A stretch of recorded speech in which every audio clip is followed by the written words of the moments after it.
ఇప్పుడు ప్రపంచంలోనే చాలా దేశాలకు ఒకటే తలనొప్పి, అక్రమ వలసలు. జపాన్ నుండి యూరోప్ వరకు, మన భారతదేశం నుండి గల్ఫ్ దేశాల వరకు ఎక్కడ చూసినా ఇదే సమస్య. లక్షల మంది అక్రమ వలసదారులు తమ సంస్కృతిని, చట్టాలను పక్కన పెట్టి నేరాలకు పాల్పడుతూ తమ స్వంత చట్టాలను రుద్దడానికి ప్రయత్నిస్తున్నారు. కానీ ఈ సమస్య మొదలైంది ఎలా? దీని వెనుక ఉన్న అసలు కారణాలు ఏమిటి తెలుసుకోవాలంటే ఈ వీడియో చివరి వరకు చూడండి. ఇంకెందుకు ఆలస్యం, వెల్కమ్ టు తిరంగా టీవీ.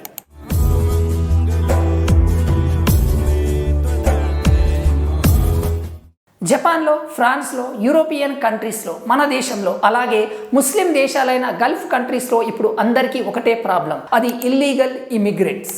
అయితే ఈ ఇల్లీగల్ ఇమిగ్రెంట్స్లో ఎక్కువ శాతం పాకిస్తాన్, బంగ్లాదేశ్, మయన్మార్, ఆఫ్ఘనిస్తాన్, సిరియా నుండి లక్షల మంది ముస్లిమ్స్ ఇతర దేశాలకు ఎటువంటి డాక్యుమెంట్స్, పర్మిషన్ లేకుండా వెళ్తున్నారు. వీళ్ళనే ఇల్లీగల్ ఇమిగ్రెంట్స్ అని అంటారు. అయితే ఇలాంటి వారికి యునైటెడ్ నేషన్స్ ఉండటానికి ఇల్లు, బట్టలు, వారి పిల్లలు చదువుకోవడానికి కావాల్సిన ఏర్పాట్లు చేసే విధంగా కొన్ని దేశాలతో అగ్రిమెంట్ చేసుకుంది. అయితే ఇలా వచ్చిన ముస్లిమ్స్ ఆ దేశాల్లో ఉంటూ కేవలం యునైటెడ్ నేషన్ ఇచ్చిన ఐడి కార్డ్స్ మాత్రమే వాడాలి. అలాగే వీళ్ళకి ఏ దేశం అయితే షెల్టర్ ఇస్తుందో ఆ దేశ చట్టానికి అనుకూలంగా ఉండాలి. అయితే పైన చెప్పిన దేశాల నుంచి లక్షల మంది Muslims Japan, France, European countries, Bharat, Britain రావడం, అక్కడ వీరికి యునైటెడ్ నేషన్స్ ద్వారా కల్పించిన షెల్టర్ నుంచి బయటకి వచ్చి దొంగతనాలు, మర్డర్లు, రేప్స్ చేయడం లేదా డ్రగ్స్, గన్స్ లాంటివి స్మగ్లింగ్ చేస్తున్నారు. అంతేకాకుండా వీధుల్లోకి వచ్చి ఆ దేశాల్లో కూడా తమ చట్టాలు అంటే షరియాలా తీసుకురావాలని డిమాండ్ చేస్తున్నారు. దీనివల్ల ముస్లింకి షెల్టర్ ఇచ్చిన కంట్రీస్కి ఇది ఒక పెద్ద తలనొప్పిగా మారింది. వీళ్ళని తిరిగి పంపించాలంటే కొన్ని వేల కోట్లను ఖర్చు పెట్టాల్సి ఉంటుంది. ప్రస్తుతం ప్రపంచంలోని చాలా దేశాలు ఎకానమికల్ గా సరిగ్గా లేకపోవడం, అక్కడి ప్రజలకు జాబ్స్ పోవడం వల్ల చాలా ఇబ్బందులు పడుతున్నారు. అయినా కానీ వీళ్ళని పోషించడం ఆ దేశాలకు భారంగా మారింది. అయితే ఇలా ఇల్లీగల్ ఇమ్మిగ్రెంట్స్ గా 20 years బ్యాక్ వచ్చిన వారు ప్రస్తుతం ఆయా దేశాల్లో పొలిటికల్, గవర్నమెంట్, లీగల్ సిస్టంలో పనిచేస్తున్నారు.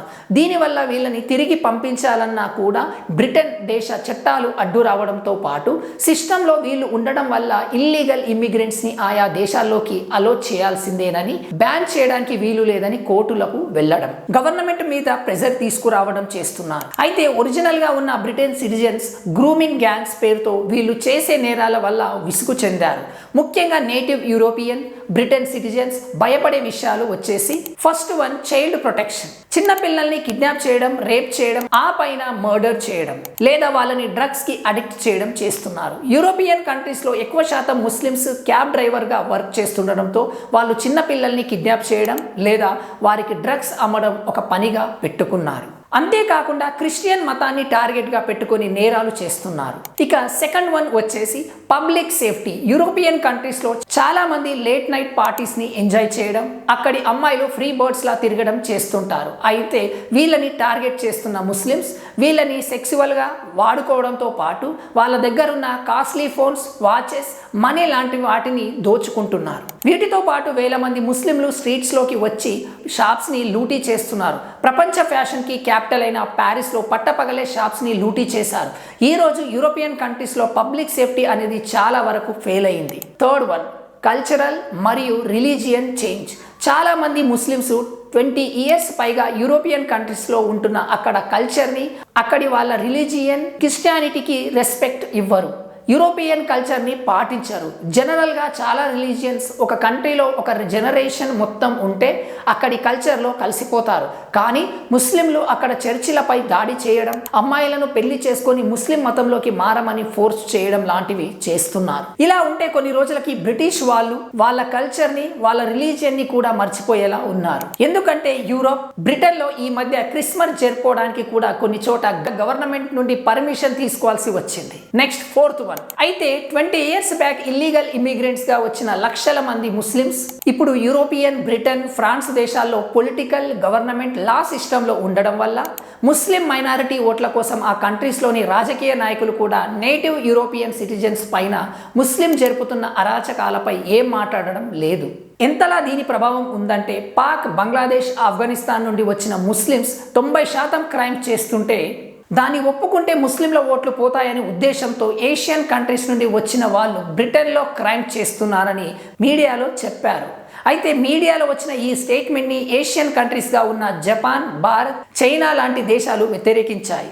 ఇక ప్రస్తుత పరిస్థితికి వస్తే సెప్టెంబర్ 13న లండన్ స్ట్రీట్స్లో మా దేశాన్ని మాకు ఇవ్వండి అంటూ ప్లకార్డ్స్ పట్టుకొని అక్కడి వారు ర్యాలీ చేశారు. వలసదారుల పేరుతో దేశంలోకి వచ్చి మా దేశ కల్చర్ని, రిలీజియన్ని నాశనం చేస్తున్న వారి నుంచి మా దేశాన్ని మాకు ఇవ్వండి అంటూ 1,00,000 మంది బ్రిటన్ సిటిజన్స్ డిమాండ్ చేశారు. అయితే హిస్టరీ తెలిసిన వారు ఈరోజు బ్రిటన్ ఇస్తున్న ఈ నినాదం వింటే నవ్వుతారు. ఎందుకంటే ఈస్ట్ ఇండియా కంపెనీల పేరుతో ఫ్రాన్స్, పోర్చుగీస్, ఇంగ్లాండ్ అలా ప్రపంచం మీద పడి దోచుకున్న బ్రిటిష్ వాళ్ళు ఈరోజు తమ దేశాన్ని ముస్లిం దోచుకుంటున్నారని ధర్నా చేస్తున్నారు. అంతేకాకుండా ఎన్నో దేశాల్లో అక్కడి కల్చర్ని, మతాన్ని, భాషని, వాళ్ళ హిస్టరీని మార్చేసి ఆ దేశాల్లోని సంపదనంతా దోచుకున్నారు. చాలా దేశాల్లో బలవంతంగా మత మార్పిడులు చేశారు. ఇప్పుడు చేదు అనుభవం బ్రిటన్కి ఎదురైంది. కర్మ ఎవరిని వదిలిపెట్టదు.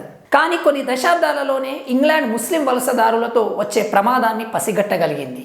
17, 18, 19 శతాబ్దాలలో వారు ఏం చేశారో అదే ఇప్పుడు ముస్లింల వలస రూపంలో జరుగుతుంది.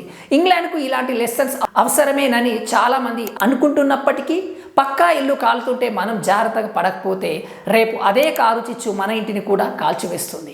సెప్టెంబర్ 13న లండన్లో ఇస్లామీకరణకు వ్యతిరేకంగా జరిగిన ధర్నాకి లీడర్ టామీ రాబిన్సన్, అసలు పేరు స్టీఫెన్ హ్యాక్లిస్ లెనిన్, ఇతను ఒక జర్నలిస్ట్, 1,00,000 మంది నుంచి 1,50,000 వరకు హాజరైనట్టు లెక్కలు ఉన్న ఈ ర్యాలీ బ్రిటన్ చరిత్రలోని అతిపెద్దదని మెట్రోపాలిటన్ పోలీసులు కూడా అంగీకరించారు. ఎందుకంటే అమెరికా, బ్రిటన్ లాంటి దేశాల్లో పాపులేషన్ చాలా తక్కువ. పైగా పబ్లిక్ మీటింగ్లకు, ర్యాలీలకు అక్కడి జనం ఎక్కువగా కనిపించారు. అయితే ఈ ర్యాలీ సందర్భంగా జరిగిన మీటింగ్లో ఎలన్ మస్క్, ఫ్రాన్స్కు చెందిన ఎరిక్ జెమ్మర్, వలస చట్టాలకు వ్యతిరేకంగా జర్మనీలో పోరాడుతున్న పీటర్ బైస్టోన్ కూడా ఆవేశంగా మాట్లాడారు. గత 10 సంవత్సరాలుగా ఇంగ్లాండ్ ఇస్లామిక్ వలసదారులతో పడుతున్న అవస్థలు, అవమానాలు ఇక చాలునని స్మార్టర్ ప్రభుత్వం మీద తిరగబడండి అన్న స్థాయిలో వీళ్ళు మాట్లాడారు.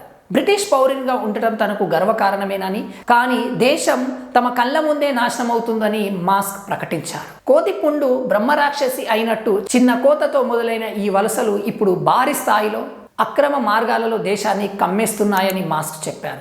ఈ వలసలు ఇలాగే కొనసాగితే మీరు హింస కోరుకుపోయిన దానికి బలికాక తప్పదని చెప్పారు. ఇప్పుడు మీ దగ్గర ఉన్నవి 2 మార్గాలు, ఒకటి పోరాడటం, రెండవది చనిపోవడమే అని అన్నారు. వాళ్ళని వెనక్కి పంపండి, మా దేశాన్ని మాకు ఇవ్వండి అంటూ ఎలన్ మాస్క్తో పాటు ర్యాలీకి వచ్చిన వారందరూ నినాదాలు చేశారు. అయితే ఈ ర్యాలీకి వ్యతిరేకంగా ముస్లింలు చేస్తున్న ర్యాలీని కూడా లండన్ పోలీసులు అనుమతించారు. అంటే విభజించు పాలించు లక్షణం బ్రిటిష్ వాళ్ళ రక్తం నుంచి పోలేదని అర్థమైంది. ముస్లిం వలసను ఆపడం అమానుషమని వీరి అభిప్రాయం. దీనితో గొడవలు, అరెస్టులు తప్పలేదు. ఈ ర్యాలీలో టామీ రాబిన్సన్ కొన్ని లెక్కలు చెప్పారు. 2024 చివరికి 5,15,697 మంది లీగల్ ఇమ్మిగ్రెంట్స్ ఉన్నారు.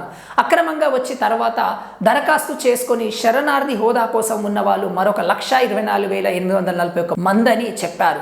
కానీ అటు ఇటుగా వీళ్ళ సంఖ్య 10 నుంచి 15 లక్షలు అనేది ఎక్కువ మంది అభిప్రాయం. కొన్ని చోట్ల స్థానికుల కంటే వలసదారులే ఎక్కువగా ఉన్నారు. వలసదారులకు రెడ్ కార్పెట్ పరిచి హోటళ్లు ఉంచుతూ గవర్నమెంట్ డబ్బులను వేస్ట్ చేయడం ఎందుకని లండన్ సిటిజన్స్ ప్రశ్నిస్తున్నారు.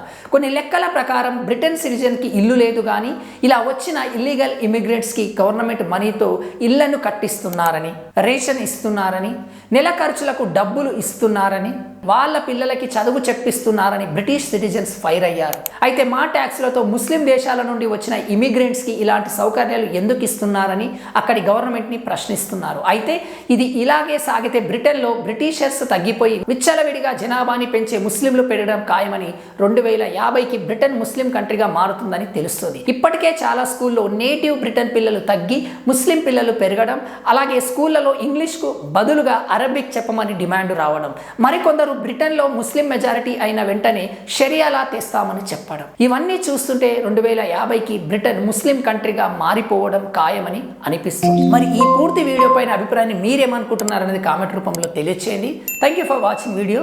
జై హింద్.